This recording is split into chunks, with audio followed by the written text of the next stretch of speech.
The stagecoach wheels ground to a halt in mud thick as mortar, and Thomas Brennan stepped down into a different life. Rain had been falling for 3 days straight, turning Pine Hollow's main street into a churning brown river that swallowed boots to the ankle. He carried a single weathered pack gripped tight in hands that bore the scars of 20 years working with stone and fire and the unforgiving mathematics of pressure and collapse. The town clung to the mountainside like a man hanging from a cliff, small and stubborn, under the jagged teeth of the Colorado Rockies. Buildings leaned into each other for support. Smoke rose from chimneys in thin gray lines that the wind tore apart before they reached the clouds. This was 1887, and Pine Hollow was the kind of place where a man could vanish if he needed to. Tom needed to. He stood in the rain and let it wash over him cold and clean. The driver shouted something about unloading, but Tom barely heard. His eyes had already found what he was looking for. The Western Star Mine, its entrance gaped in the mountainside a quarter-mile up the slope, dark as a bullet wound. Even from here, even in the rain, he could see the warning signs. Timber supports too far apart. Ventilation shaft positioned wrong. The kind of mistakes that killed men slowly until one day they killed them all at once. He looked away. Not his problem. Not anymore. He had come here to be nobody. A man emerged from the largest building on the street, a two-story structure with Barrett's General Store painted across the front in letters that had once been white. He walked with the steady gait of someone who had lived in mountains long enough to know how to move on uncertain ground. Silver touched his hair at the temples. His eyes were the color of storm clouds. "Mr. Tom turned. "Brennan, Tom Brennan, heard the town needs miners." Samuel Hayes looked him over with the practiced assessment of a man who had learned to read people the way Tom could read stone. He saw the calluses, the careful way Tom held himself balanced and ready, the pack that weighed more than clothes should weigh. "You worked mines before?" "Some." Samuel's eyes lingered on Tom's hands. Most miners had rough palms from shovel handles and pick grips. Tom's hands showed different scars, precise burns from fuses, the distinctive callus pattern of a man who worked with instruments, not just tools. "Western Star's hiring, pays fair, works hard. Work doesn't scare me. Didn't think it would." Samuel gestured toward the store. "Got a room out back. Not much, but it's dry. 20 cents a night, meals extra." Tom followed him across the muddy street. Inside the store smelled of coffee and leather and tobacco, of oil lamps and wood smoke. Barrels crowded the floor. Shelves climbed to the ceiling, packed with canned goods and fabric and the thousand small necessities of frontier life. The back room was exactly what Samuel had promised. Not much. A narrow bed, a washstand, a single chair, a stove that might heat the space if you fed it constantly. A small window looked out at the mountain and the mine. Tom set his pack on the bed. Didn't open it. Not yet. "Meals at Porter's boarding house," Samuel said from the doorway. "2 blocks that way. Mrs. Porter runs a clean kitchen." "Obliged." Samuel lingered. "Pine Hollow's a good town. We take care of our own. But we don't pry. Man wants to keep his business to himself. That's his right." Tom met his eyes. Samuel was offering something. Acceptance without questions. The kind of grace that broken men needed. Appreciated. When Samuel left, Tom sat on the bed and felt the weight of silence. For the first time in 3 years, no one was chasing him. No newspapers, no lawyers. No ghost of Harrison Blackwell's voice promising destruction. Just rain on the roof and the distant sound of the mine, its rhythm like a heartbeat in the mountain. He opened his pack.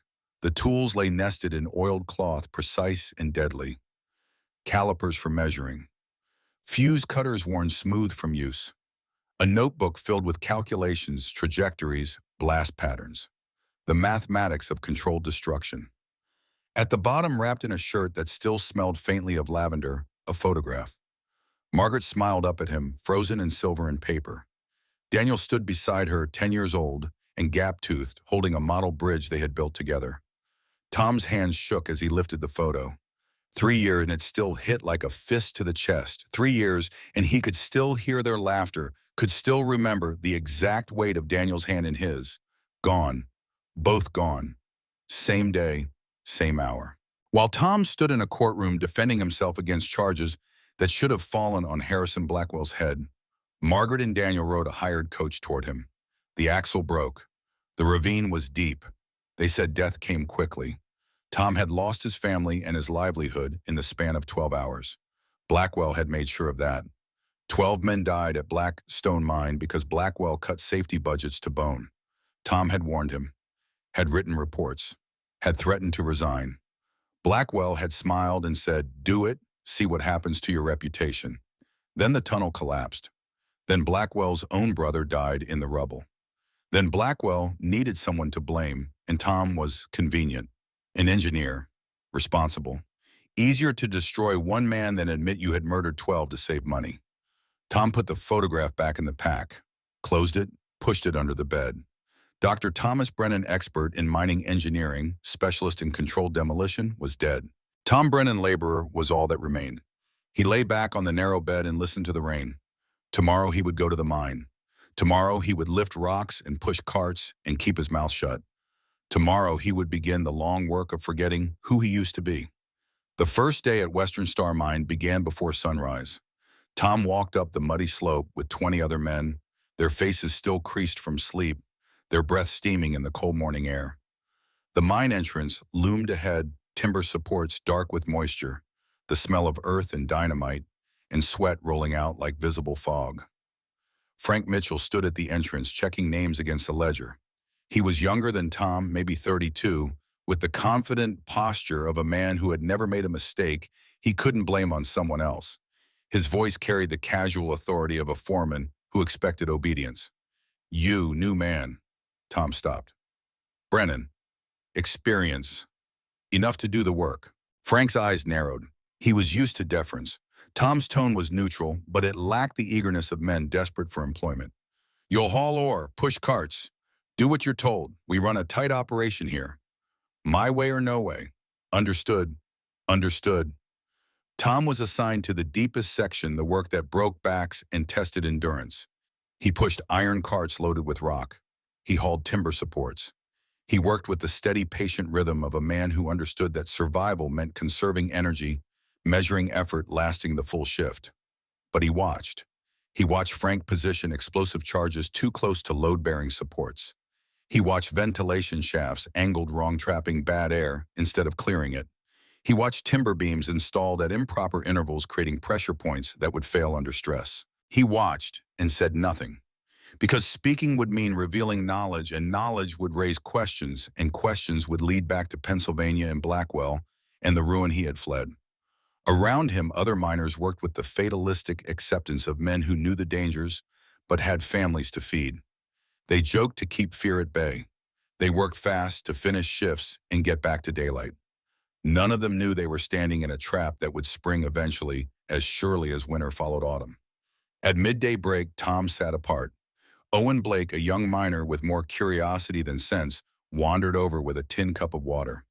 "You from out east?" "Yes." "What brings you to Colorado?" "Work." Owen waited for more. Tom offered nothing. After a moment, Owen tried again. "You watch everything real careful, like you're seeing things we don't." Tom looked at him. Owen was maybe 24, bright-eyed, probably somebody's son, probably somebody's hope. The kind of young man who deserved to grow old. Just learning the routine. "Frank says you move like you done mine work before. Says your hands got the wrong kind of scars, though." Tom said nothing. Owen sat down beside him. "Don't matter to me what you done before, but if you see something wrong, you'd say something right. I mean, we all want to go home at the end of shift." Tom thought about 12 men who didn't go home, about timber supports that should have been replaced, about warnings ignored, about the moment the mountain stopped holding its breath and exhaled death. "If I saw something, I'd say something." Owen nodded, satisfied. He left Tom alone after that. The afternoon stretched long. Tom's muscles burned with the good ache of honest labor. His mind, though, never rested. He counted support beams, calculated load distribution, noted fracture lines in the rock face. The mathematics ran constantly, a background calculation he couldn't turn off even if he wanted to. When the shift ended and men streamed toward daylight, Frank called out, "Brennan, hold back." Tom stopped. Other miners passed, giving him curious glances. Frank waited until they were alone. "You got a problem with how I run things?" "No." "Then why you keep looking at the supports like they offend you?" Tom met his eyes. Frank was looking for insubordination for a reason to assert dominance. Tom gave him nothing. Just careful by nature. Careful's good. Questioning me ain't. You think you know better than 10 years experience? Tom could have said yes. Could have explained exactly why Frank's charge placements were disasters waiting to happen. Could have drawn diagrams showing proper support spacing. Instead, he said, "You're the foreman." Frank seemed disappointed not to find a fight. "Damn right I am. Remember it." Tom walked back to town as the sun set. His body was tired, but his mind churned. How long could he stay silent? How many nights could he sleep knowing men were working under conditions that might kill them? The guilt from Blackstone was supposed to be behind him. But here it was again, wearing different faces, speaking with different voices, asking the same question. When you know death is coming, what is your responsibility to strangers? He had no answer. Not yet. Porter's boarding house sat on a quiet street 2 blocks from the general store. It was small, neat painted white with green shutters. A sign hung by the door. Rooms and Meals Proprietress Mrs. A. Porter. Tom climbed the steps and knocked. The woman who answered was younger than he expected, maybe 38, with dark hair pulled back in a practical bun. Her dress was simple, well-made, recently mended at the elbows. Her eyes were the kind that had seen loss and survived it. "Mrs. Porter." "That's right. Looking for supper. Samuel Hayes said you run a good kitchen." "Samuel's kind. 50 cents for supper, 30 if you're boarding." "Just supper for now." She stepped aside. The interior was clean to the point of severity. Everything in its place. Floors scrubbed, windows washed. The smell of bread and stew filled the air rich and promising. "Dining room's through there. We eat at 6. Tom followed her gesture to a room with a long table already set for 8. 3 boarders were already seated, working men by their clothes, quiet men by their manner. Tom took a chair at the end, keeping his back to the wall out of habit. A boy appeared from the kitchen, carrying a basket of bread. He was maybe 12, gangly in the way of boys growing fast, with serious eyes and careful hands. He set the bread down and looked at Tom with open curiosity. "You're new." "Jacob," Mrs. Porter's voice held a warning. "Don't bother our guests." "I'm not bothering, just being friendly."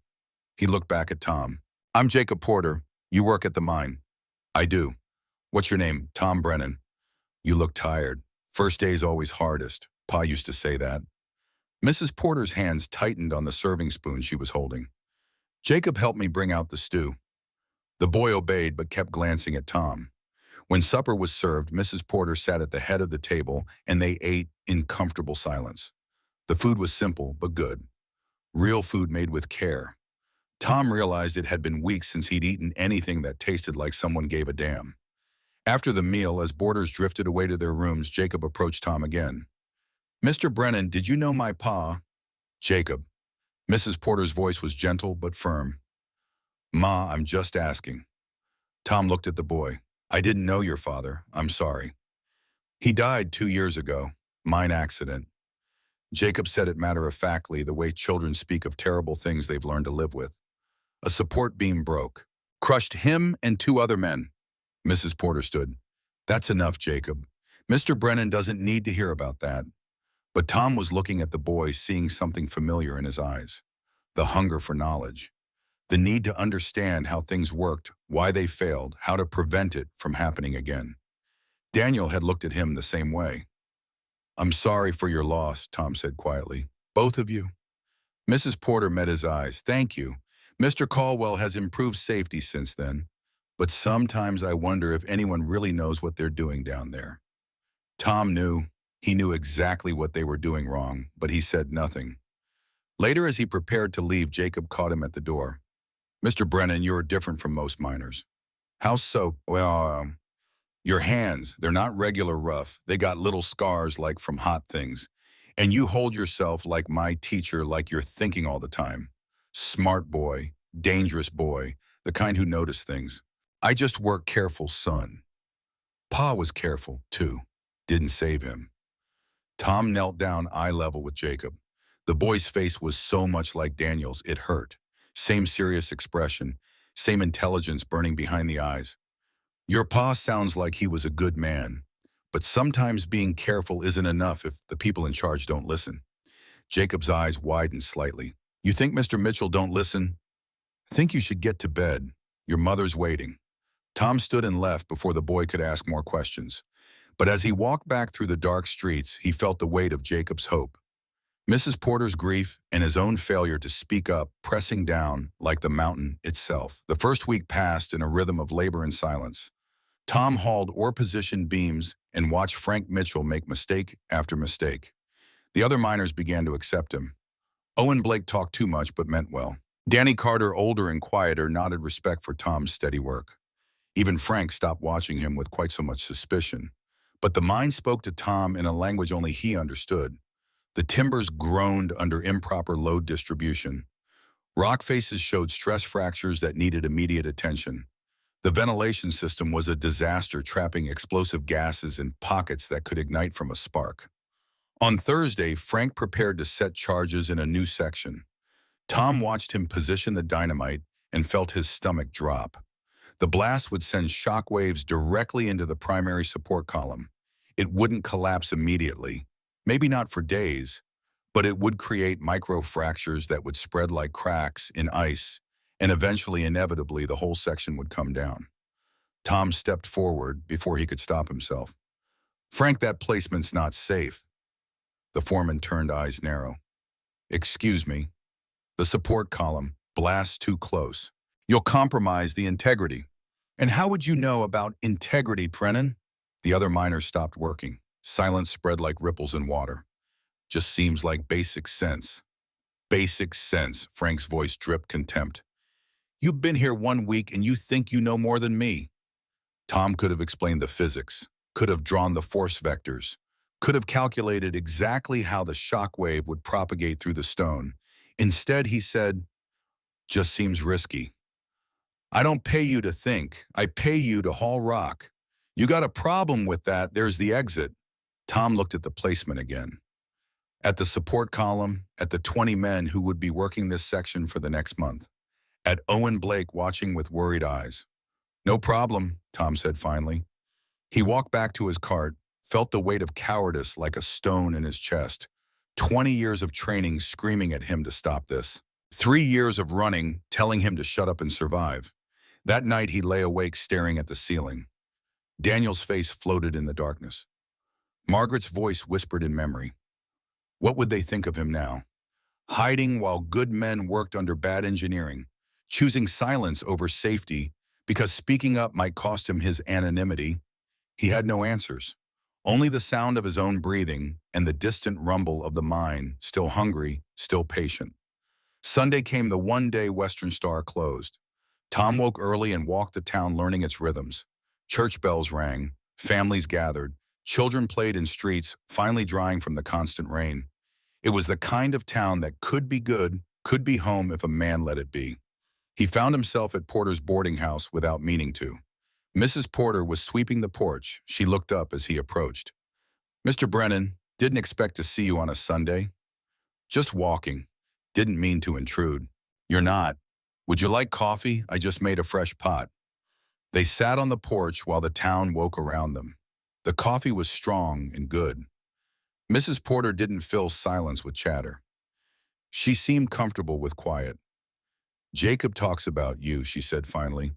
"I haven't encouraged it." "I know. That's why he likes you. Most men either ignore him or condescend. You treat him like he's got a brain. He's smart. Too smart sometimes. He wants to be an engineer, wants to understand how things work, how to build them better." She looked at Tom. "You know about those things, don't you?" Tom's hand tightened on his cup. "Some." He asked if you'd teach him, basic mathematics, measurements, that kind of thing. "I'd pay you, of course." Every instinct screamed no. Getting close to the boy meant getting close to people. Getting close meant caring. Caring meant the pain when he inevitably had to run again. But Daniel's face rose in his mind. All the things Tom never got to teach him. All the knowledge that died unused. "I can't take money for it, but Sunday afternoons, if he wants to learn, I'll teach him what I can." Mrs. Porter's smile transformed her face. "Thank you, Mr. Brennan. You don't know what that means." Tom thought he probably did. That afternoon, Jacob appeared with a slate and chalk and enough enthusiasm for 3 boys. They sat at the boarding house dining table, and Tom taught him about angles and measurements, about load bearing and distribution, about the basic principles that governed every structure humans built. Jacob absorbed it all with a hunger that hurt to watch. He asked questions that were too good, saw connections that were too quick. Daniel had been like this, brilliant and curious, and doomed to die before he could use any of it. Mr. Brennan, why do some buildings fall down and others don't? Because someone didn't do the math right, or did it right and got ignored. Which is worse, Tom looked at the boy, getting ignored, because then you know it's coming and can't stop it. Mrs. Porter brought them lemonade and cookies. She stood in the doorway watching Tom with her son, and something in her expression made Tom look away. It was too much like hope. That evening, Samuel Hayes found Tom at the general store. Heard you're teaching young Jacob. Sunday afternoons. It's good of you. Samuel leaned against the counter. Tom, I'm going to say something and you can tell me to mind my own business. Tom waited. You're not a regular miner. I knew it the first day, the way you move, the way you look at things. And now watching you with that boy, teaching him things most men don't know. Samuel's eyes were kind but direct. I don't know what you're running from. Don't need to know, but this town could use a man with your knowledge. I just haul rock, Samuel. You do more than that. You see things, like those charges Frank's been setting. I've seen you watching, seen your face when he makes mistakes. Tom said nothing. If you know something that could keep men alive, silence isn't kindness, it's cowardice. The word hit like a slap. Tom's jaw tightened. You don't know what you're asking. I'm asking you to be who you are instead of who you're pretending to be. Samuel's voice softened. Whatever happened before this is now. These are our men, our town. If you can help, we need you to. Tom looked out the window at Pine Hollow, settling into evening. Lamps being lit, families gathering for supper. Jacob probably showing his mother what he'd learned about angles. I had a life before this. Good life. I lost it because I spoke up when powerful men wanted me quiet. I lost my wife, my son, my reputation. Everything. Tom's voice was steady, but his hands shook. I came here to disappear. I understand that. But Tom, if those charges Frank's setting are as bad as your face says they are, silence means you'll lose these people too. Different how, but just as gone. Samuel left him alone with that. Tom stood in the gathering dark and felt the weight of choice. Stay silent and stay safe. Or speak up and risk everything again. Risk Blackwell finding him. Risk court in lawyers and the destruction he'd barely survived the first time. But then he thought of Owen Blake's easy smile, of Danny Carter's quiet dignity, of Jacob Porter's bright future cut short by bad engineering. He thought of 12 men at Blackstone who died because Tom's warnings got ignored. He thought of Margaret and Daniel gone because he wasn't there to check a coach axle. Silence had a bump. It always did. The question was whether he could pay it again. Monday morning came too fast. Tom arrived at the mine with his usual silence but heightened dread. Today, Frank would detonate the charges placed on Thursday. Tom had spent the night doing calculations in his head, trying to convince himself he was wrong, that the placement was fine, that nothing would happen. The math didn't lie. It never did.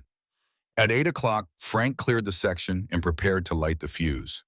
Tom stood with the other miners at the safe distance Frank had marked. It wasn't safe enough. Nothing was safe when you gambled with physics and lost. Frank lit the fuse and ran.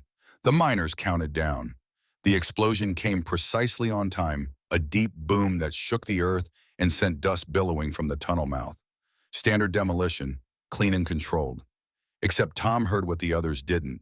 The deep groan of stressed timber. The settling sound of stone, finding new equilibrium.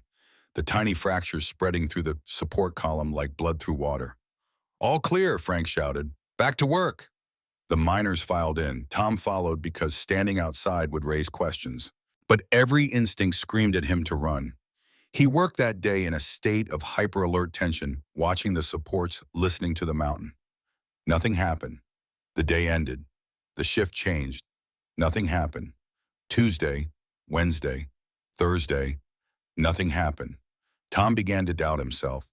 Maybe he was wrong. Maybe the placement was fine. Maybe years of running had made him paranoid, seeing danger where none existed. Friday morning, clear sky, cold air. Tom walked to the mine with Owen Blake, who was talking about his girl back in Denver, about marriage plans, about building a future. The shift began. Men scattered to their sections. Tom pushed his cart toward the deepest tunnel. At 9:37 exactly, the mountain exhaled. The sound came first. Not an explosion, but a crack, like God breaking kindling. Then the roar. Then the screaming. Tom ran toward the sound against the flow of miners scrambling for daylight. He knew what he'd find. The physics had been clear. The only question was, how many?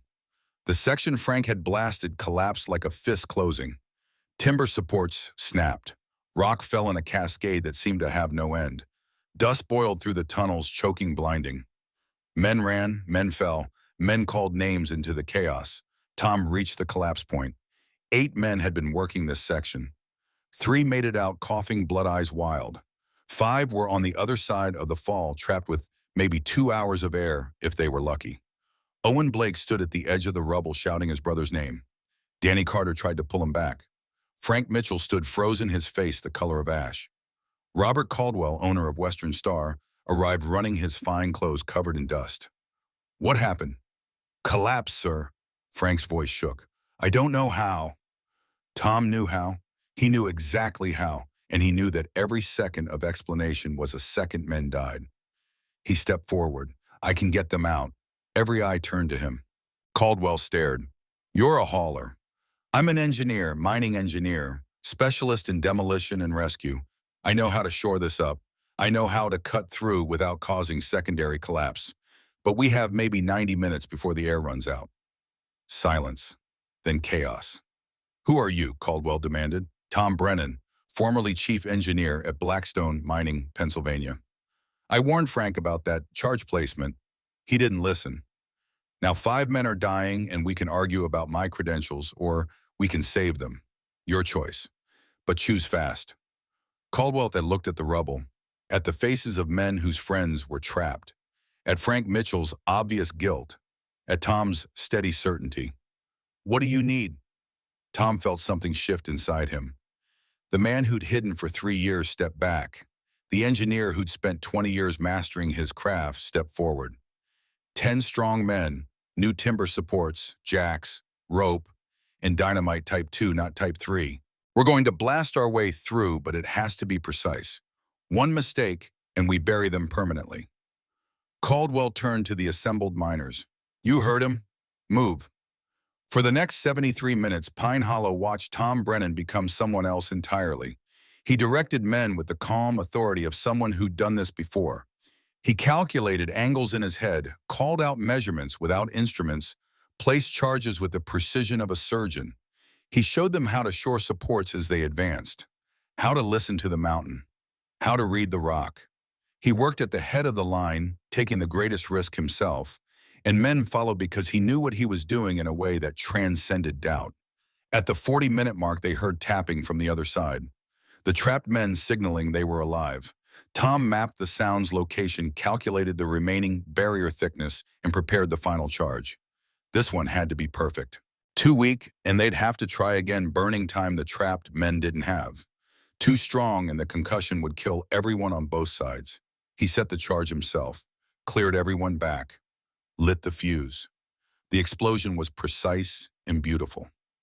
Rock split exactly where Tom intended. The hole was small but sufficient. Air rushed through, voices called out, weak but alive. Tom widened the hole with careful demolition while his crew shored the new opening. 30 minutes later, all 5 trapped men crawled through, exhausted, terrified. The crowd at the mine entrance erupted in cheers. Men grabbed Tom, pounding his back, shouting thanks.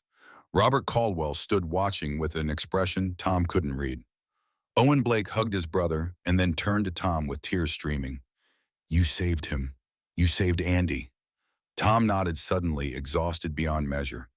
The adrenaline was fading, leaving only the weight of what he'd revealed. Everyone knew now. Tom Brennan wasn't a simple miner. The questions would start. And questions led to answers, led to newspapers, led to Blackwell. He'd saved 5 men and possibly destroyed his own chance at peace. Caldwell approached as the chaos settled. Mr. Brennan, my office, now. It wasn't a request. Tom followed him to the Western Star Administration building. Inside, Caldwell poured 2 whiskeys and handed one to Tom. They drank in silence. Blackstone Mining, Pennsylvania, Caldwell said finally. That was where 12 men died in 1884. Yes. You were blamed for it. Yes. Were you responsible? Tom met his eyes. I warned Harrison Blackwell 7 times about safety issues. I wrote formal reports. I threatened to resign. He said if I walked away, he'd make sure I never worked as an engineer again. Then the tunnel collapsed exactly where I said it would.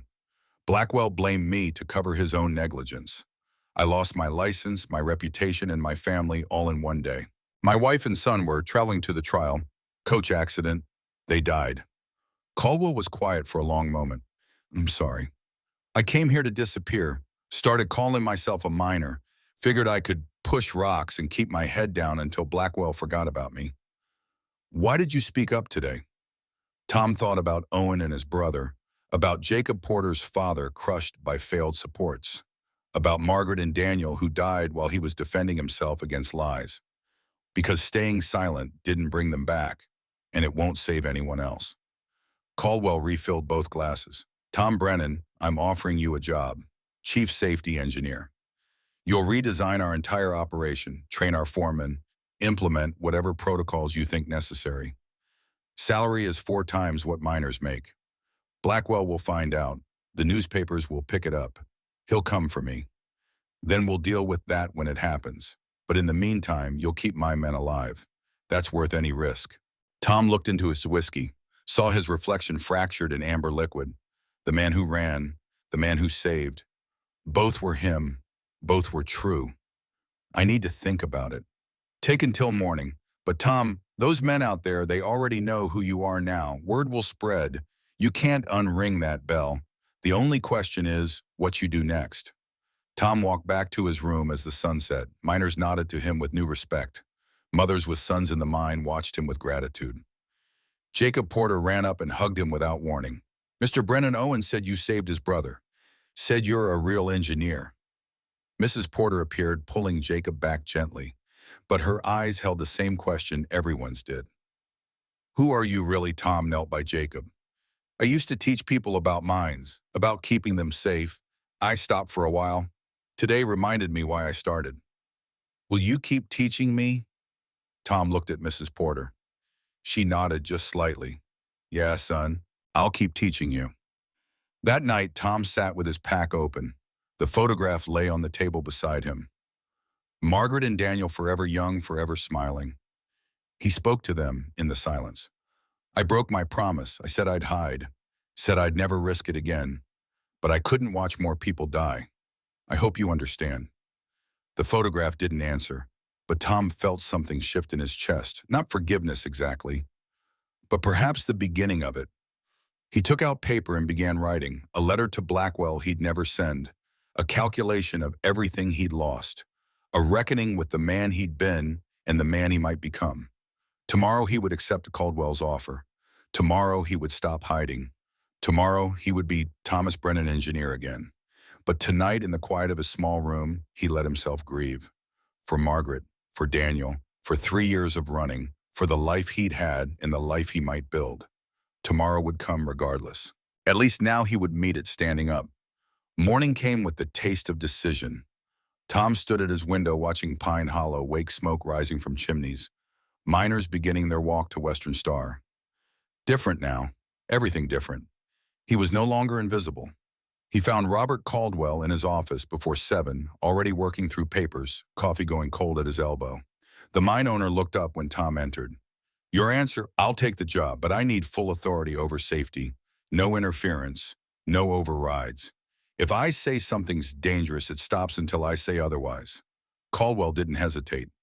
Done. When can you start? Already have. First priority is inspecting every tunnel, every support, every ventilation shaft. We shut down sections as needed. Some men won't work for a few days. They still get paid. That'll cost. Not as much as funerals. Caldwell nodded slowly. Frank Mitchell. Needs retraining. He's not malicious, just ignorant. I can teach him if he is willing to learn. And if he's not, then he finds other work. By noon, word had spread through Pine Hollow that Tom Brennan was now chief safety engineer. By evening, the whispers had begun. Who was he really? Where did he come from? Why was he hiding before Samuel Hayes found Tom measuring support beam spacing in Tunnel 3? Town's talking. Expected. Some are saying you must have done something wrong to back east. Otherwise, why hide? Tom marked another measurement in his notebook. Some would be right. I was blamed for something that wasn't my fault. Man with money and lawyers made sure everyone believed his version. You going to tell people what really happened? If they ask directly, I won't lie, but I'm not announcing it. Samuel leaned against the tunnel wall. Tom, small towns need honesty. Secrets fester. Better to put it out yourself than let rumors do it. I'll think about it. But thinking was all Tom did. He threw himself into work, instead cataloging every flaw in Western Star's operation. The list was extensive and troubling. 17 critical issues that needed immediate attention, 42 lesser problems that would become critical if ignored. Frank Mitchell's blast placements had been creating microfractures throughout the mine for months.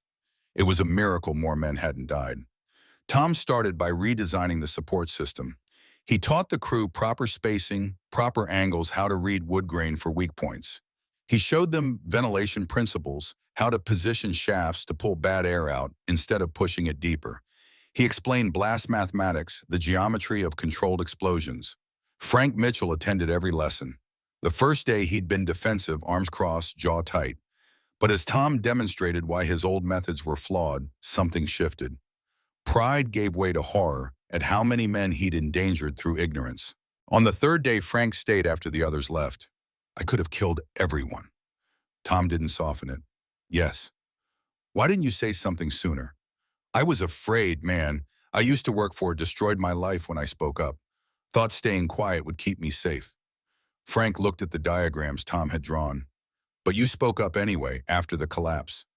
Couldn't watch more people die for my cowardice. Frank extended his hand. Teach me, really teach me. I don't want to be the reason someone's kid grows up without a father. Tom shook it. Frank Mitchell became his most dedicated student. The evenings belonged to Jacob Porter. Every Sunday and Wednesday, Tom taught the Mo engineering principles. They built models from scrap wood, calculating load distribution, testing theories. Jacob's mind was sharp as cut glass, seeing patterns and connections that took most students years to grasp. Porter watched them work, usually from the kitchen doorway, and Tom felt her presence like warmth from a stove. He tried not to notice how her hair escaped its pins when she cooked, tried not to think about the grace of her hands as she served supper, tried not to feel the loneliness that crept in when he returned to his empty room. He was failing at all of it. 3 weeks after accepting Caldwell's offer, Tom sat on Mrs. Porter's porch after a lesson with Jacob. The boy had gone to bed. The house was quiet. Abigail brought out 2 cups of coffee and sat in the chair beside him. He talks about you constantly. Tom said this. Tom showed me that. You've given him something I couldn't. Just teaching him what I know. It's more than that. Michael, my husband, he was a good man, worked hard, but he didn't have the kind of mind Jacob has. Couldn't nurture it. She looked at Tom. You see my son, really see him. That's a gift. Tom watched the stars emerge.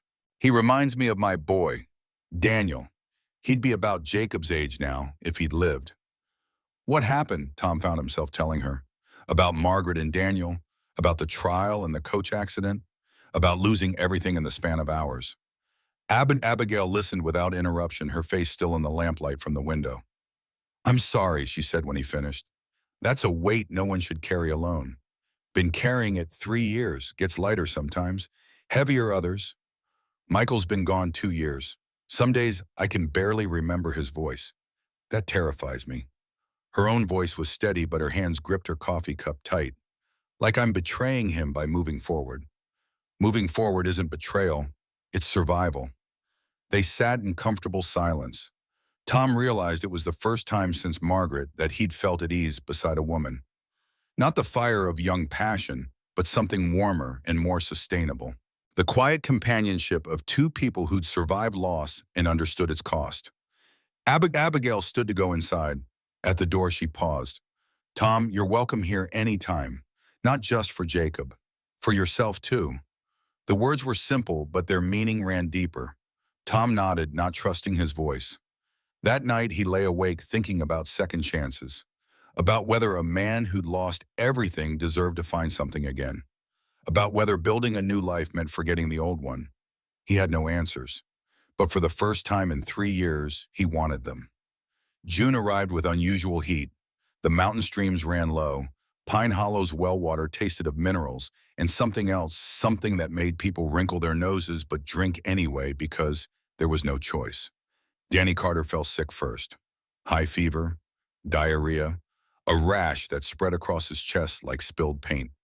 Henry Fletcher, the town's physician, was a competent man in his late 60s whose hands had begun to shake from age and whiskey. He examined Danny and his face went grim. Typhoid fever. The words hit Pine Hollow like a fist. Typhoid meant contaminated water. Contaminated water meant everyone was at risk. Within 3 days, 2 more miners showed symptoms. Within a week, a shopkeeper's wife and her infant daughter. Caldwell called an emergency town meeting. 50 people crowded into the Western Star office building. Fear was a living thing among them, passing from face to face like contagion. Dr. Fletcher stood before them, looking older than his years. The well water's compromised, probably sewage contamination. We need to stop using it immediately. What do we drink? Someone called out. Boiled water from the streams, or water hauled from other sources. For how long? Fletcher had no answer. Tom stood at the back listening. A plan was forming in his mind, built from knowledge gained at Blackstone where they'd face similar contamination. It would require materials, labor, and time they might not have. But it was possible. He raised his hand, heads turned. I can build a filtration system. Sand, charcoal, gravel, pipes to distribute clean water throughout town. It'll take 2 weeks, maybe 3, but it'll work. You're a mining engineer, someone said. What do you know about water? At Blackstone, we had typhoid outbreak in '82. I designed the filtration system that ended it. Same principles apply here. Caldwell nodded. What do you need? Tom laid it out. Materials to be ordered from Denver, labor from the mine, a location for the main filtration tanks near the stream. The crowd listened, hope beginning to edge out fear. It'll cost, Tom said, few $100s for materials, labor time that could be spent mining. Caldwell didn't blink. Do it. Whatever it costs, Western Star pays. The next morning, Tom began work on saving Pine Hollow a second time. He sketched designs on paper calculating flow rates and filtration capacity. He needed the water to pass through layers of progressively finer material, each stage removing smaller contaminants, until what emerged was clean enough to drink safely. The materials arrived from Denver by freight wagon: sand and gravel and activated charcoal, iron pipes and junction valves. Tom supervised construction of 3 large tanks positioned in a cascade down the hillside using gravity to move water between stages. Jacob appeared every day after school, eager to help and learn.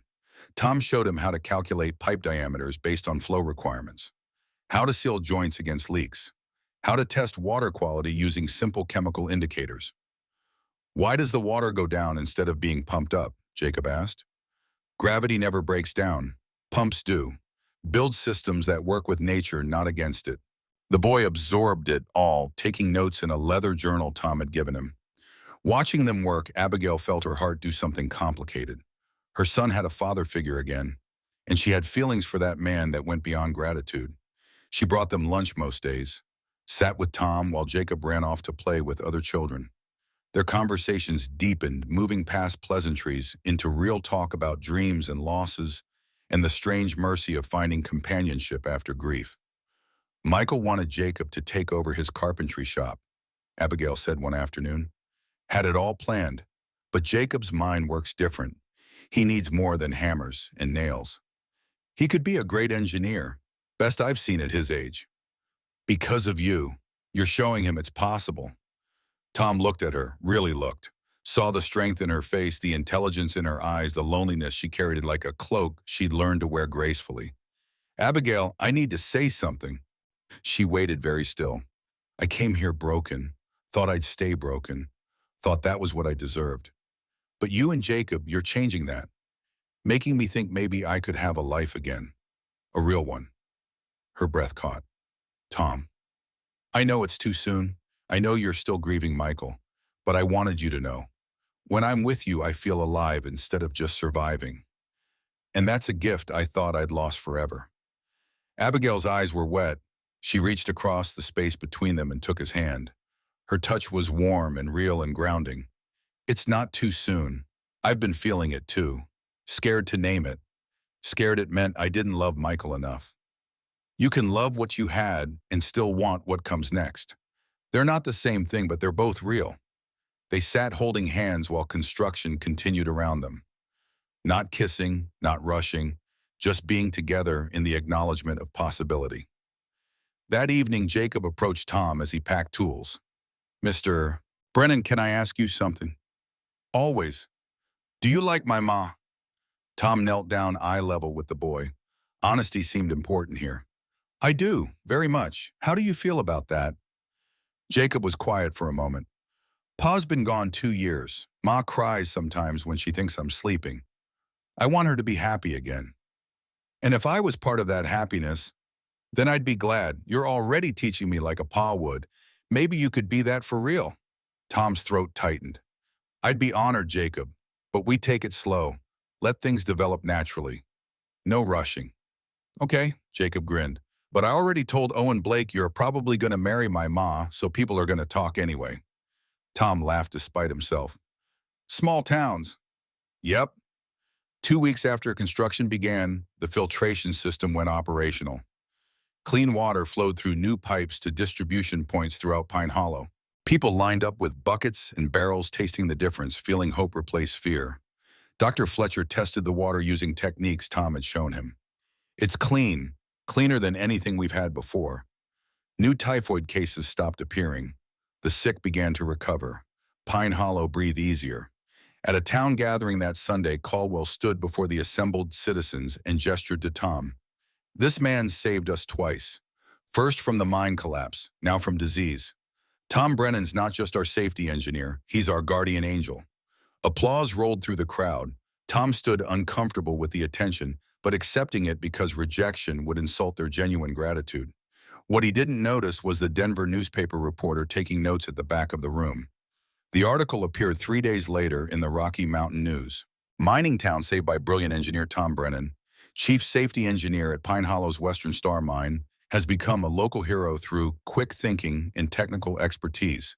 After preventing a catastrophic mine collapse that saved 5 trapped miners, Brennan recently designed and built a water filtration system that ended a typhoid outbreak threatening the entire town. Town owner Robert Caldwell credits Brennan with revolutionizing safety practices at Western Star. We've had 0 deaths since Mr. Brennan took over. That's unprecedented in Colorado mining. Brennan, who previously worked at Blackstone Mining in Pennsylvania, brings decades of engineering experience to the small Colorado community. Samuel Hayes brought the newspaper to Tom's office, his face troubled. Tom, you need to see this. Tom read it twice. His hands didn't shake, but his stomach dropped like a stone down a shaft. Blackwell has connections in Denver, business partners. He'll see this within a week. Maybe he's forgotten about you. Men like Harrison Blackwell don't forget. They collect grievances like other people collect stamps. Samuel sat down heavily. What will you do? Tom looked out the window at Pine Hollow going about its business, at Jacob walking home from school, at Abigail hanging laundry in her yard, at the life he'd started building from ruins. I'll wait. When he comes, and he will come, I'll face him standing up this time. The telegram arrived on a Tuesday morning, delivered to Caldwell's office. Caldwell brought it to Tom personally, his face grim. To Thomas Brennan, Pine Hollow, Colorado, from Harrison Blackwell, Pittsburgh, Pennsylvania. I know where you are. I'm coming with lawyers and federal marshals. You will answer for your crimes against 12 men and their families. Justice delayed is not justice denied. Tom read it standing in the tunnel where he'd been inspecting new support installations. The words were expected, but still hit like physical blows. He's coming, Tom said quietly. Caldwell took the telegram back. When boss? Soon. He's not patient. Maybe 2 weeks. What do you need? I need the town to know the truth. All of it, before Blackwell arrives with his version. That evening, Caldwell convened another town meeting. This time, everyone came. The hall was packed, people standing in doorways, children sitting on the floor. Tom stood at the front beside Caldwell, feeling the weight of every eye. Caldwell spoke first.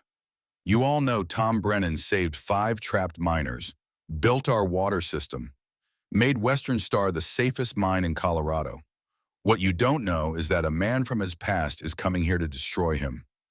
Tom asked to tell you his story before that man arrives.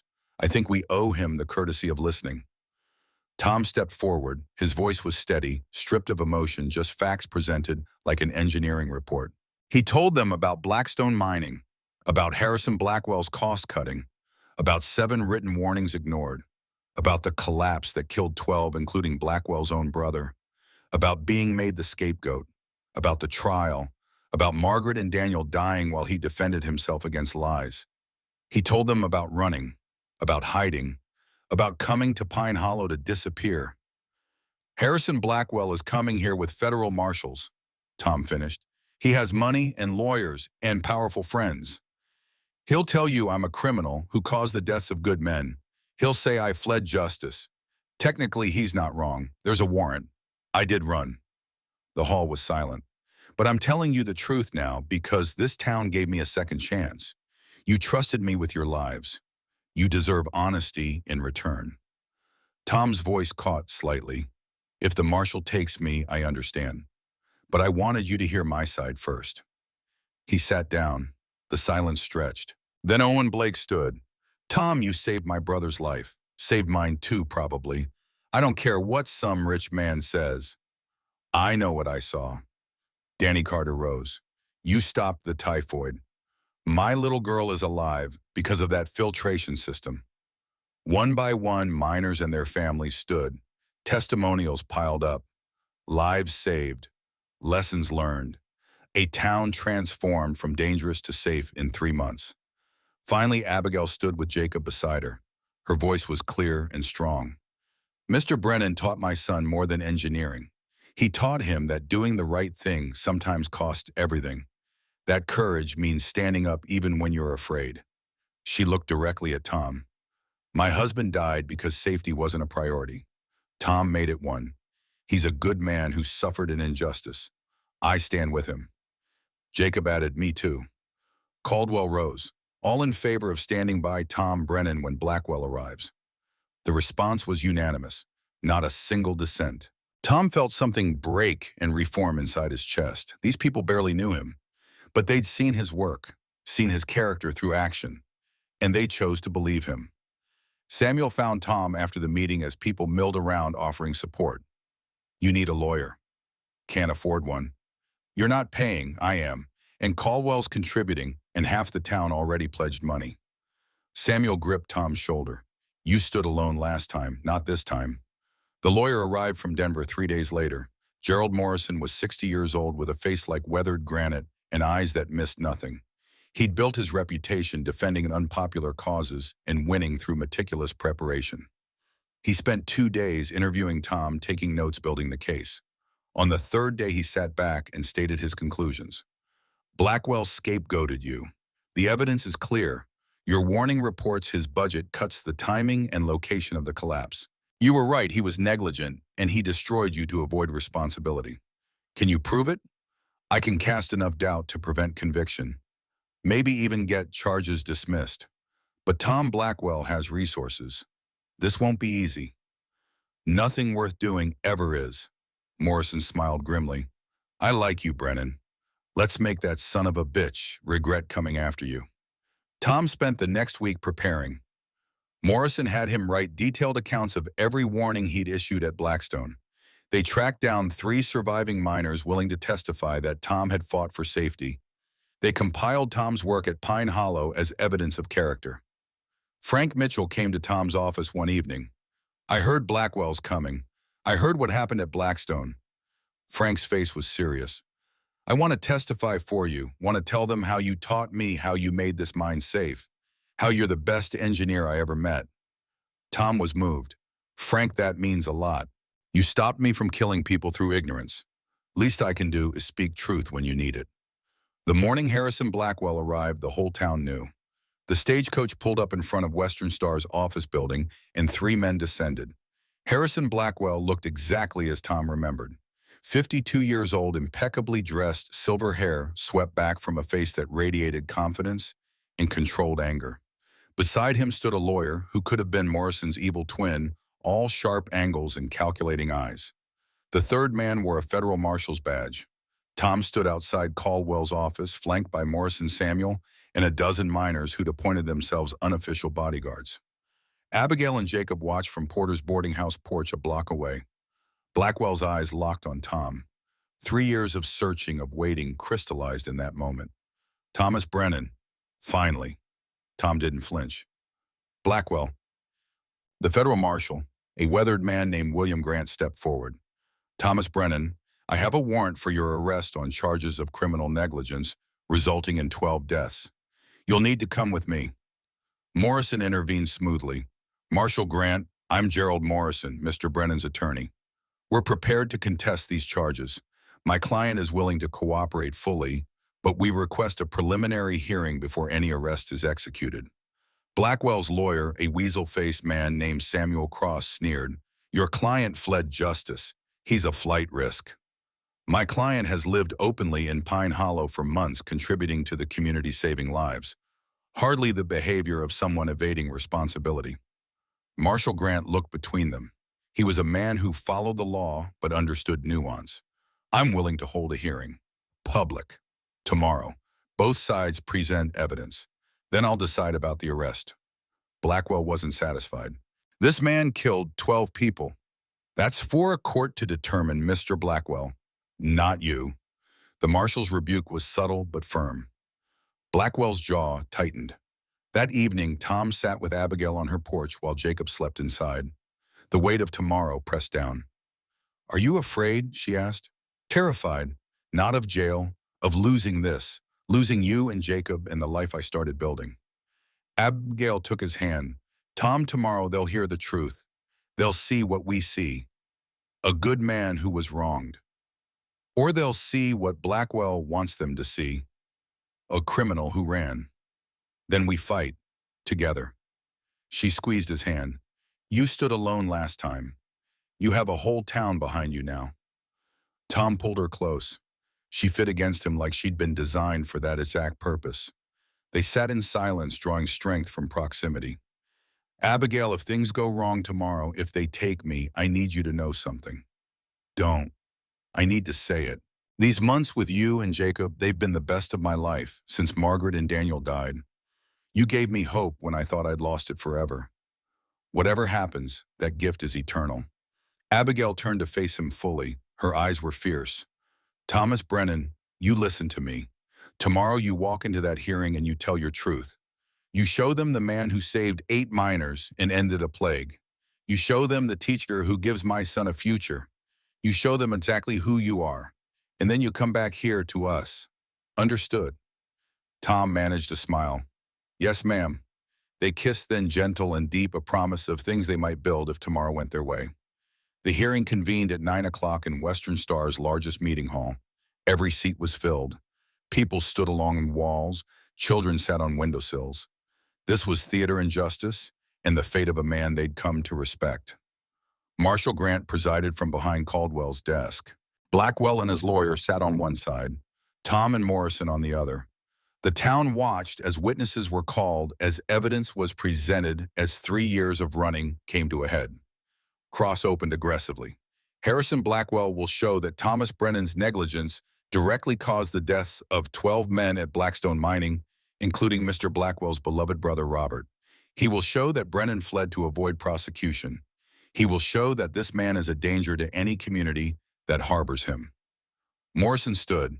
We will show that Thomas Brennan did everything in his power to prevent the Blackstone tragedy, that he warned Mr. Blackwell repeatedly about safety issues, that those warnings were ignored for profit, that when disaster struck, Mr. Blackwell needed a scapegoat and chose the man who'd tried to save lives. We will show that Tom Brennan is a hero, not a criminal. The battle was joined. Blackwell testified, first painting a picture of Tom as arrogant and careless. His voice broke appropriately when describing his brother's death. He held up photographs of the 12 men who died, making them real to everyone watching. Then Morrison cross-examined. Mr. Blackwell, did Mr. Brennan file written safety reports? Engineers always worry. That's not an answer. Did he file reports, yes or no? Yes, but 7 reports over 8 months correct, each detailing specific hazards. Blackwell's jaw tightened. I suppose. And did you reduce the safety budget by 40% in 1883? Economic necessities. Did you or did you not cut the budget, sir? Yes. Morrison produced documents. These are Mr. Brennan's reports. Each one predicted exactly where failures would occur. The collapse happened precisely where he said it would. Coincidence? Blackwell's face reddened. He was responsible for safety. It was his job to prevent it. Even when you ignored his warnings and cut his budget, engineering is about working within constraints or refusing to work in unsafe conditions, which Mr. Brennan threatened to do correct, threatened to resign unless safety improved. The room was silent. Blackwell glared. He made threats. To protect lives, lives you endangered to save money. Cross objected loudly. Marshall Grant sustained it. But the damage was done. The crowd had seen Blackwell's rage, his deflection, his inability to accept responsibility. Tom testified next. He spoke calmly, laying out facts without emotion. He produced copies of his warning reports. He explained the engineering failures that led to collapse. He acknowledged his flight, but explained the context, losing his family and career in a single day, being destroyed by a man with resources he couldn't match. I ran because I was broken, Tom said quietly. Lost my wife and son, lost my reputation, thought I had nothing left. Coming to Pine Hollow taught me I was wrong, taught me that redemption is possible if you do the work. Cross attacked viciously. You fled justice. I fled injustice. There's a difference. 12 men are dead, and I grieve every one, but their deaths aren't on me. They're on the man who chose profit over safety. The crowd murmured agreement. Cross sensed he was losing them. Witnesses followed. 3 Blackstone survivors testified that Tom had fought for safety, that Blackwell had ignored warnings. Frank Mitchell spoke about Tom's work at Western Star, the transformation from dangerous to safe. Owen Blake described the mine rescue. Darsh Fletcher detailed the typhoid crisis resolution. Finally, Abigail Porter stood. She wasn't scheduled, but Morrison yielded the floor. I'm Abigail Porter. My husband Michael died in a mine accident 2 years ago. Bad engineering, preventable death. When Tom Brennan came to Pine Hollow, he made sure no other wife would lose her husband the way I lost mine. He made my son's future possible by teaching him, by showing him that knowledge and care can prevent tragedy. Her voice strengthened. Whatever happened at Blackstone, I wasn't there.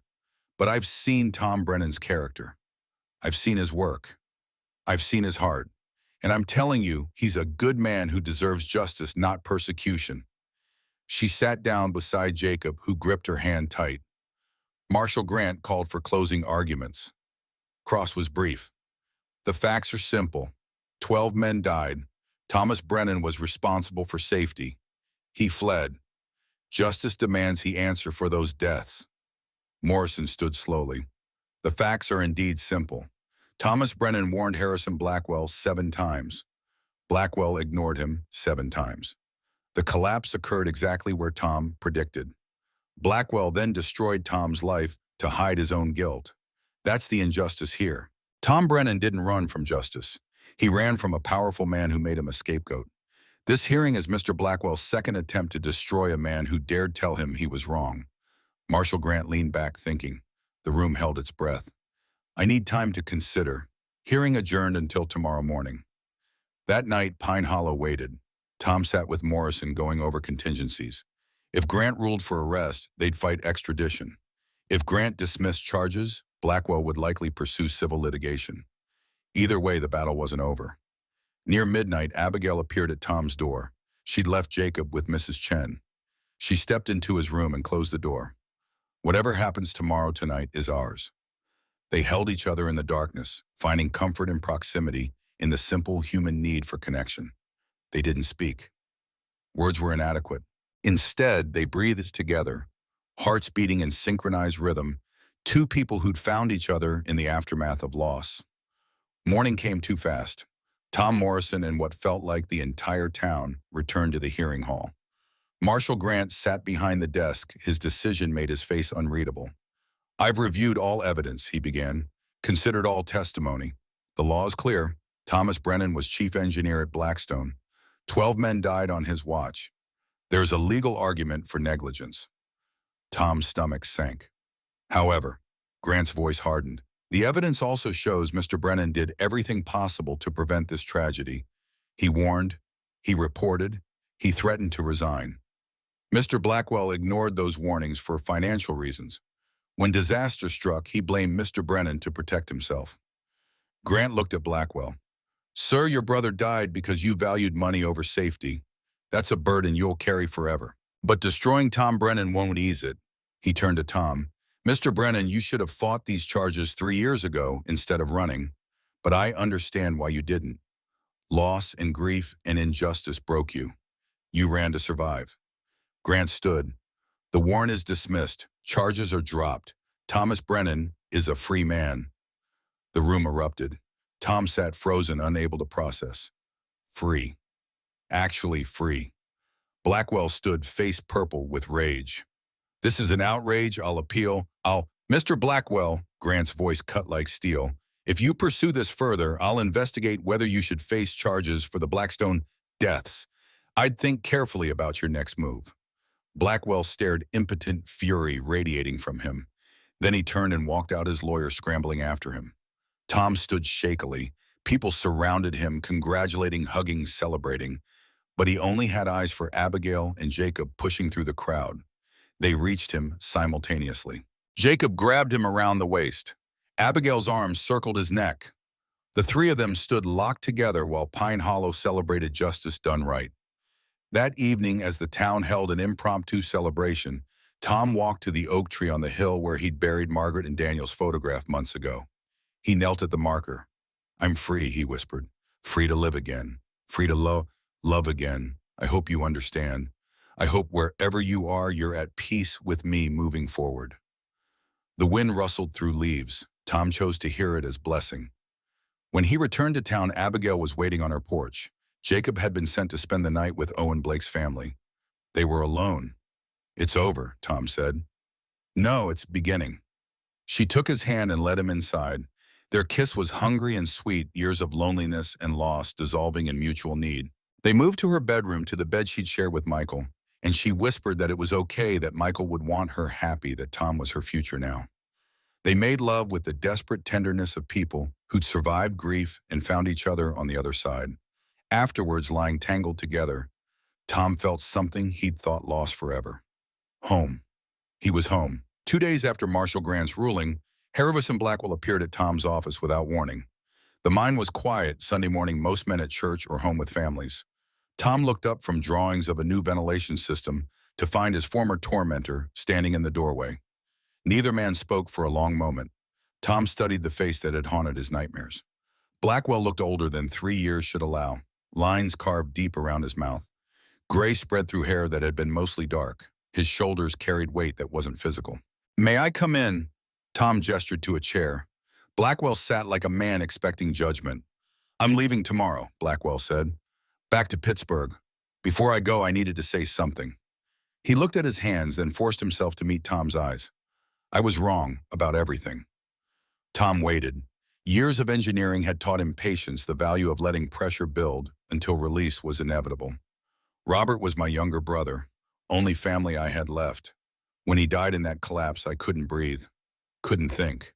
The grief was like drowning. Blackwell's voice cracked. I needed someone to blame. You were convenient, the expert, the one who should have prevented it. Easier than admitting I'd killed my own brother through greed. You did kill him, Tom said quietly, and 11 others. I warned you 7 times. You chose profit. I know. Blackwell's face crumpled. God help me, I know. Every night I see their faces, Robert's especially. He trusted me. Said if his big brother owned the mine, it must be safe. Tom felt anger and pity warring in his chest. This broken man had destroyed his life, stolen Margaret and Daniel through distraction and grief and impossible timing. But Tom also understood the weight of guilt, the desperate need to make tragedy make sense. Why are you telling me this? Because you deserve to hear it. Because destroying you didn't bring Robert back. Didn't ease the guilt. just added more. Blackwell pulled an envelope from his coat. This is a full confession. Written, signed, witnessed by my lawyer. Everything I did. The budget cuts, ignoring your warnings, scapegoating you. I'm sending copies to the Pennsylvania courts, to mining journals, to newspapers. Clearing your name officially. Tom took the envelope with hands that weren't entirely steady. Inside, a 4-page document laid out Blackwell's crimes in brutal detail. An exoneration purchased with another man's conscience. There's more, Blackwell continued. I want to establish the Robert Blackwell Safety Foundation. Fund research into mine safety. Sponsor engineering education. You would lead it. Salary, resources, whatever you need. Make my brother's death mean something. Tom sat back. The offer was staggering. Money to do what he'd always wanted, make mining safer everywhere, not just in Pine Hollow. Train the next generation. Save lives on a scale one mine could never achieve. I can't leave here, Tom said. I have a life now, people who depend on me. I'm not asking you to leave. Work from here. Travel when needed. The foundation would pay expenses, hire staff, publish your methods. Blackwell leaned forward. Tom, you could change the entire industry. Save thousands of lives. Isn't that worth considering? And you get what redemption through my work.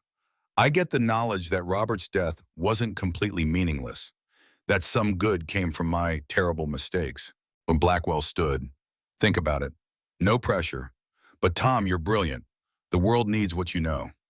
After he left, Tom sat with the confession and the offer, feeling the weight of possibility. He could stay in Pine Hollow, make one mine safe, live quietly.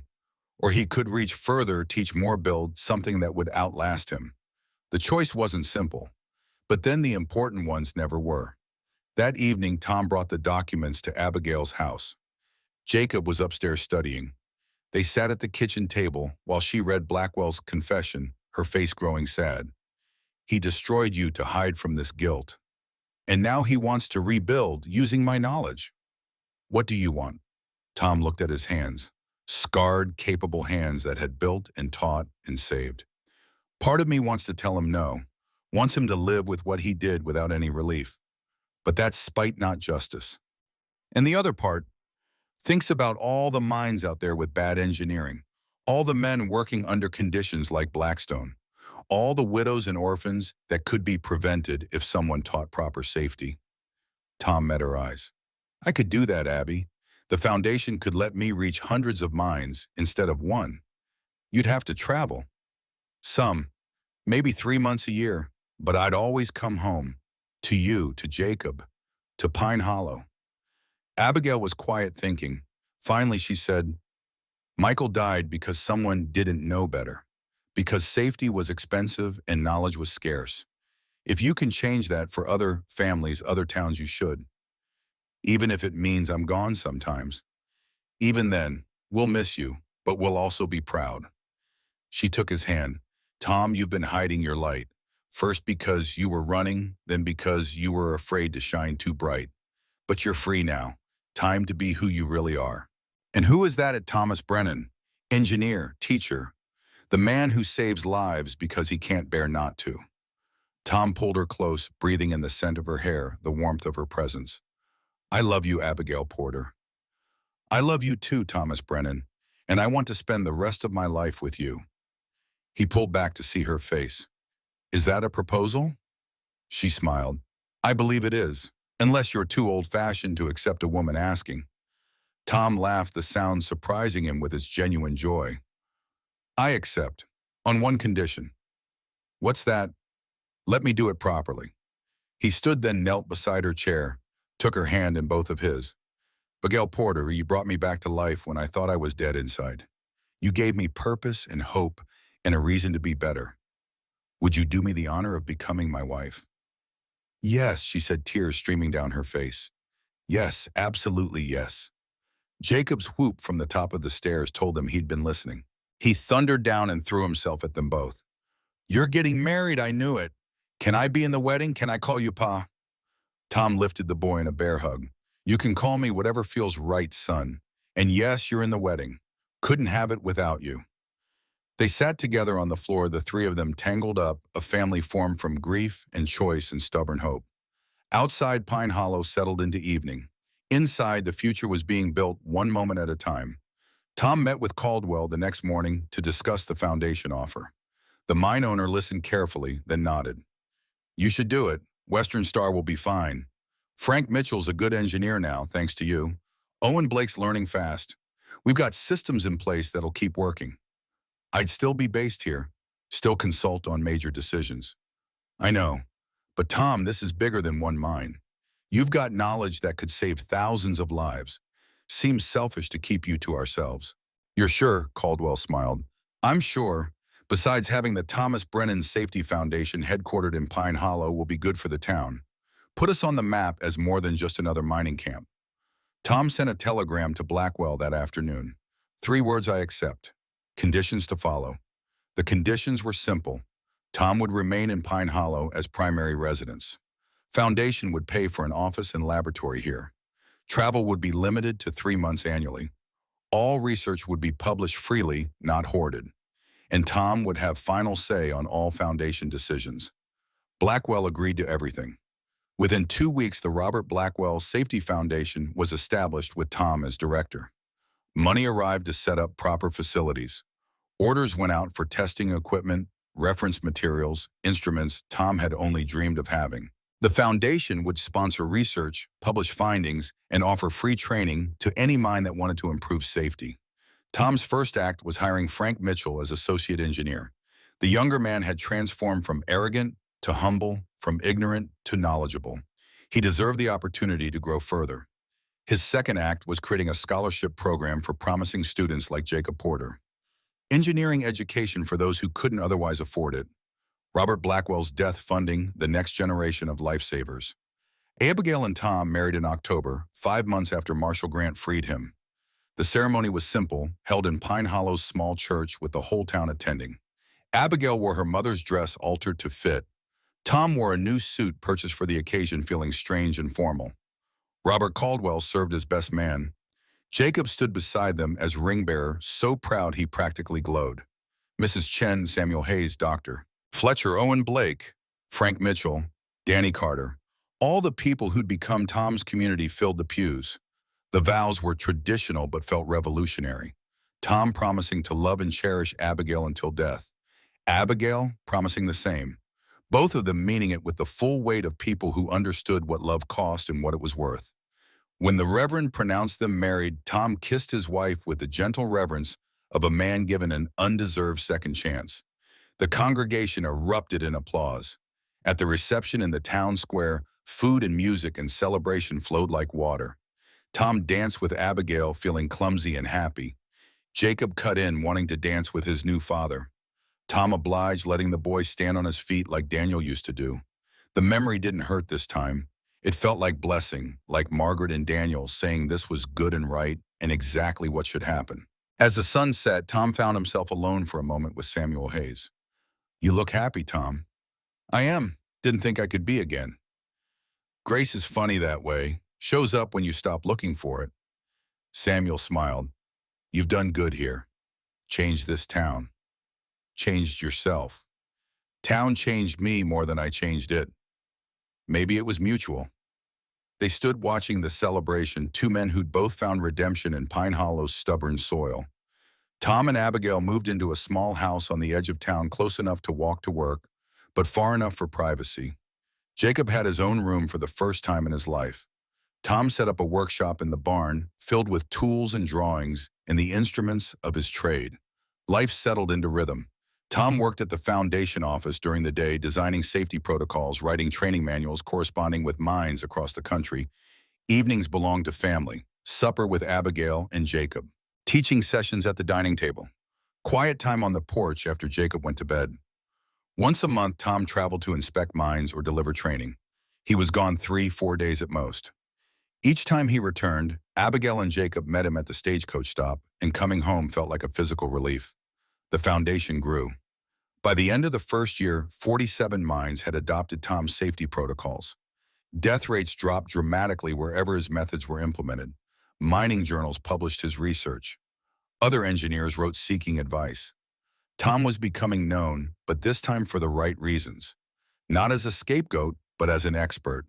not as a man who fled, but as a man who fought to make dangerous work safer. Jacob thrived under Tom's teaching. At 13, the boy could calculate load distributions, design basic structures, understand principles that most adults never grasped. He devoured books on engineering, mathematics, physics. His future was taking shape, built on the foundation Tom provided.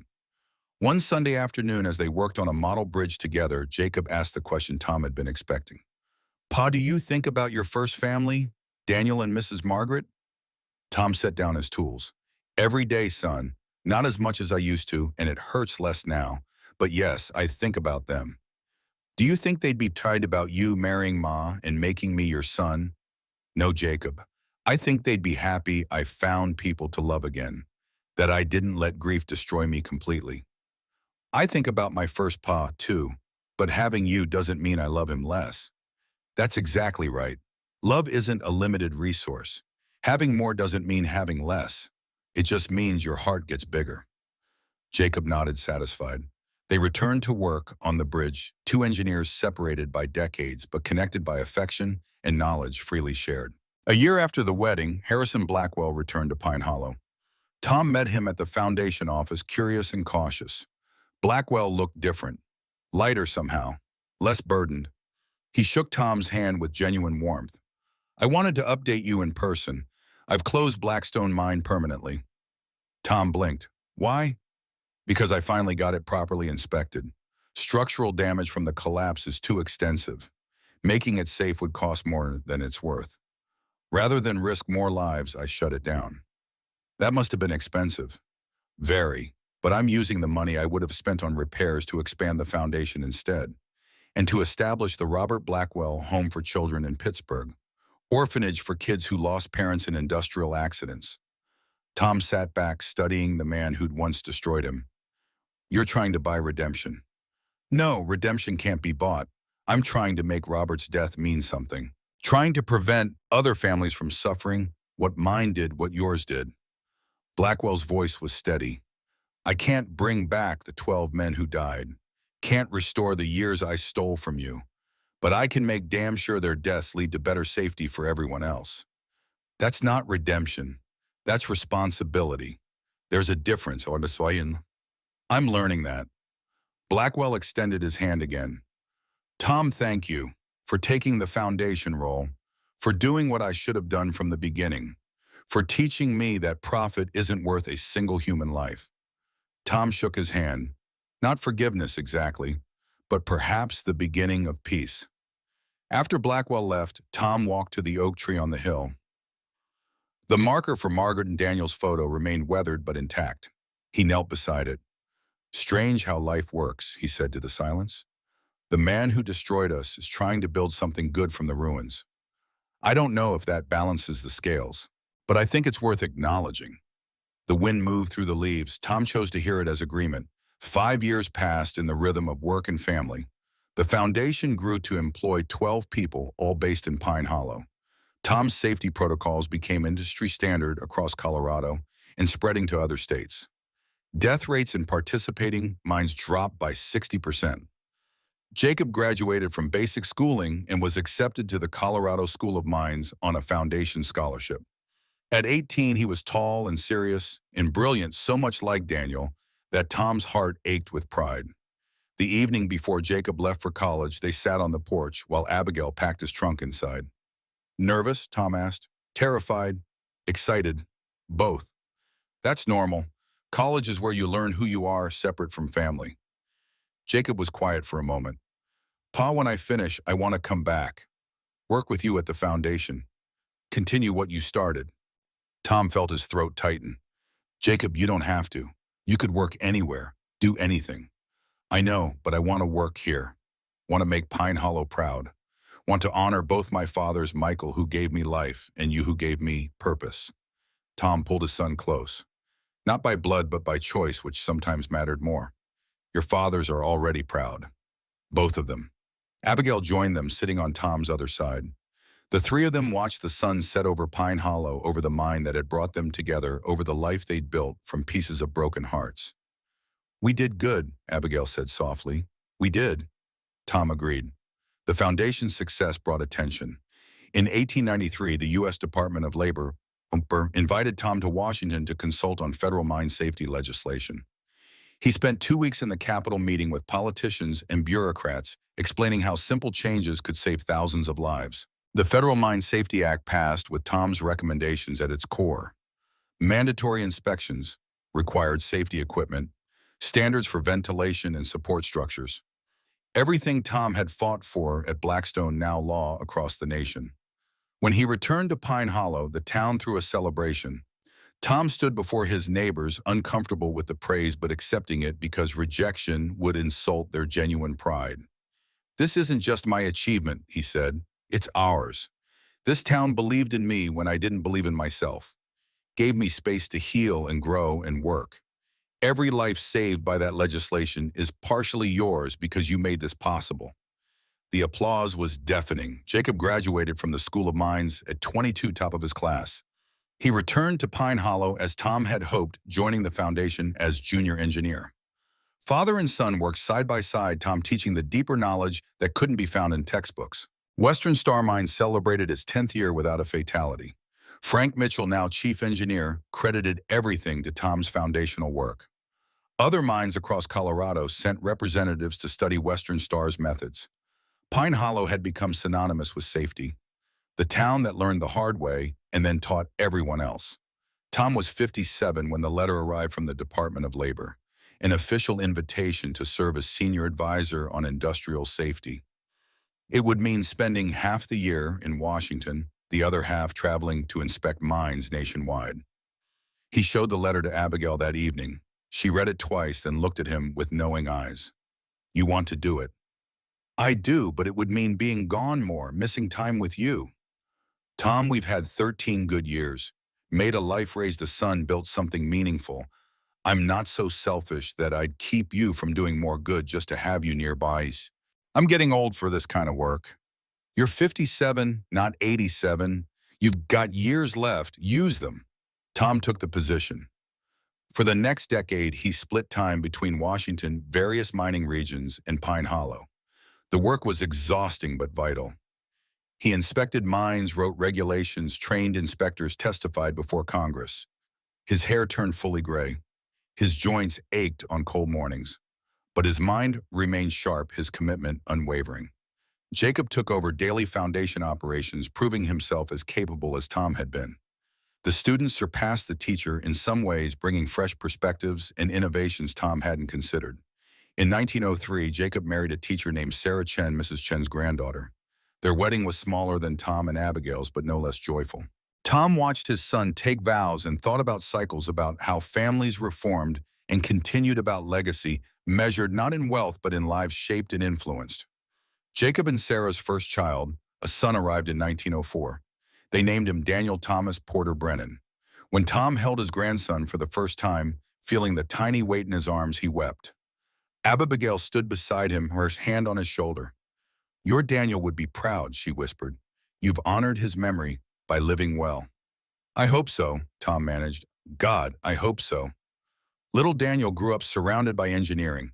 His grandfather taught him to measure and calculate before he could read. His father showed him how to design and build. He was bright and curious and carried both his namesake and his family's legacy forward. In 1913, Tom was 73 years old.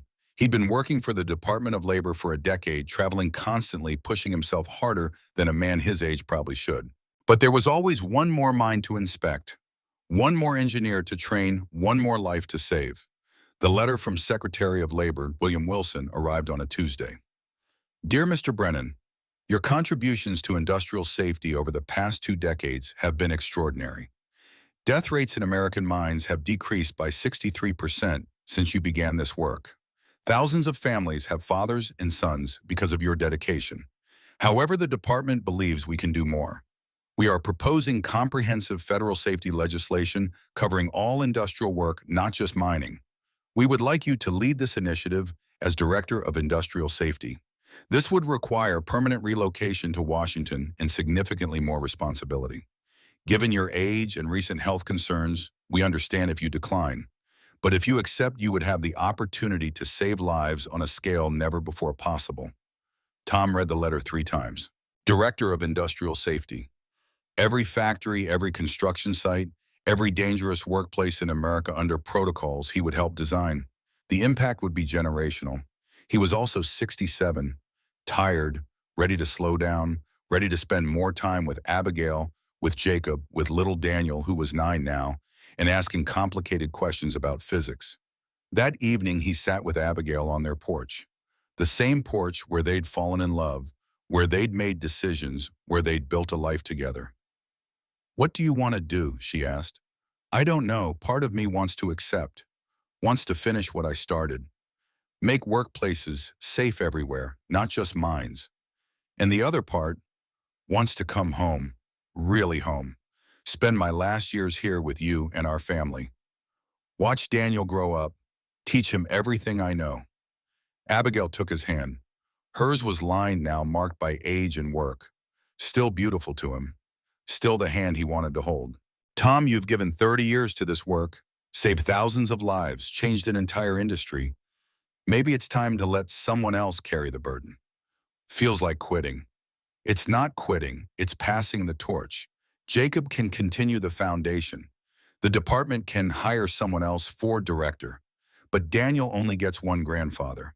And I only get so many more years with my husband. Tom looked at her. Really looked. She was 64 now, still strong, still capable. But time was stealing her slowly, same as it was stealing him. How many more sunsets did they have together? How many more quiet evenings on the porch? The work would always be there. Someone else could do it, maybe not as well, but well enough. But this moment, this life, this woman beside him, these were irreplaceable. "I'm coming home," he said, "for good this time." Abigail's smile was sunrise after long night. "Good, I've missed you." Tom wrote his resignation that night, thanked the department for the opportunity, but explained it was time for younger men to lead. Recommended several qualified candidates. Made it clear he'd consult when needed, but his traveling days were done. The department accepted with grace, thanking him for his service, honoring his legacy. Tom came home to Pine Hollow in the spring of 1914. He was 74 years old and finally truly retired.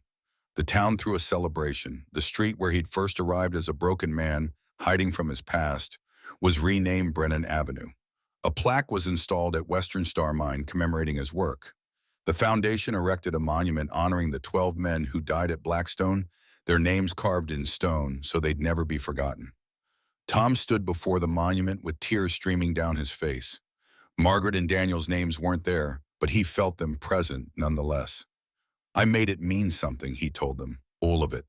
The pain, the running, the rebuilding. It wasn't wasted." Jacob stood beside him with little Daniel on his shoulders. 3 generations. The legacy continuing. Tom's final years were quiet and full. He spent mornings in his workshop writing a comprehensive manual on industrial safety. Afternoons belonged to Daniel, teaching the boy everything he knew about engineering, about integrity, about using knowledge to protect life. Evenings were for Abigail, sitting on the porch, talking about their day, making love with the gentle familiarity of long partnership, simply being together in the time they had left. In 1918, Tom was 78. His hands shook slightly from age. His hearing was going, but his mind remained sharp. He finished his manual that spring, 800 pages of accumulated knowledge. The Department of Labor published it as the official reference guide for industrial safety. Little Daniel was 14 now, already showing the brilliance that marked the family. He'd been accepted to the Colorado School of Mines on scholarship, following his father's path, carrying forward the work Tom had started. One Sunday afternoon, the family gathered at Tom and Abigail's house. Jacob and Sarah with their 3 children, Owen Blake and his family, Frank Mitchell and his wife. The next generation of Pine Hollow, all touched by Tom's influence. Tom stood before them and spoke what felt like a final lesson. "I came to this town 41 years ago to hide, to disappear, to let myself die slowly because I thought I deserved it. But you wouldn't let me. You saw who I could be and demanded I become it." He looked at each face. "I've learned that legacy isn't what people remember about you after you're gone.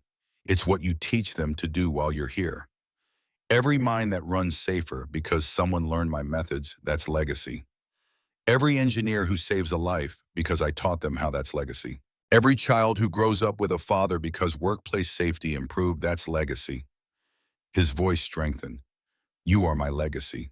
All of you, not just Jacob and Daniel, but this whole town.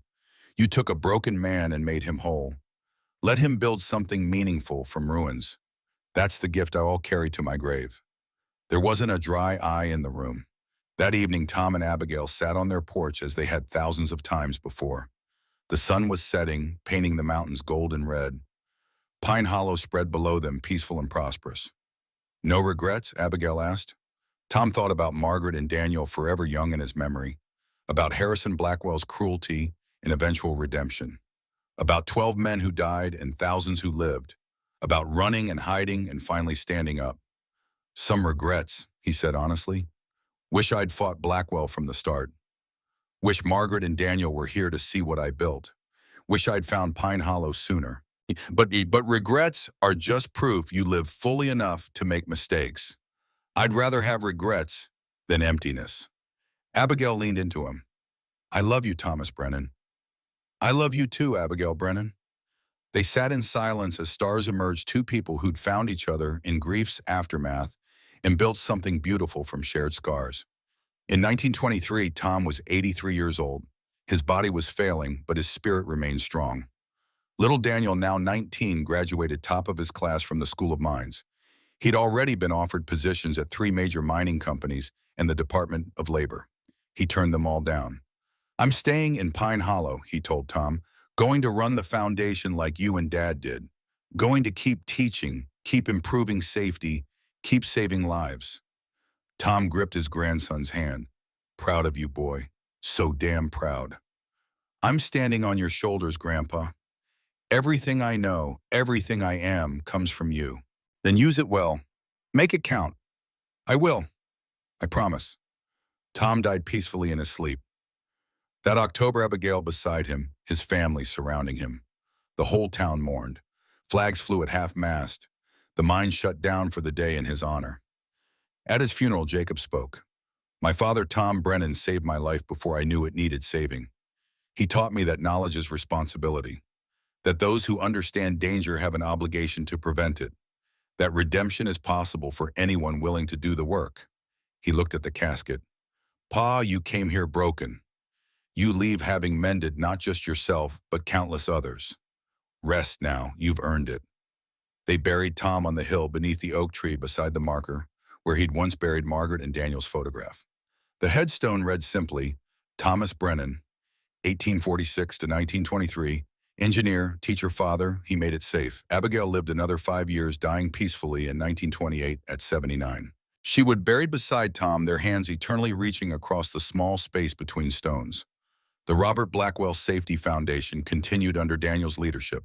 By 1950, it had expanded to cover all industrial safety exactly as Tom had dreamed.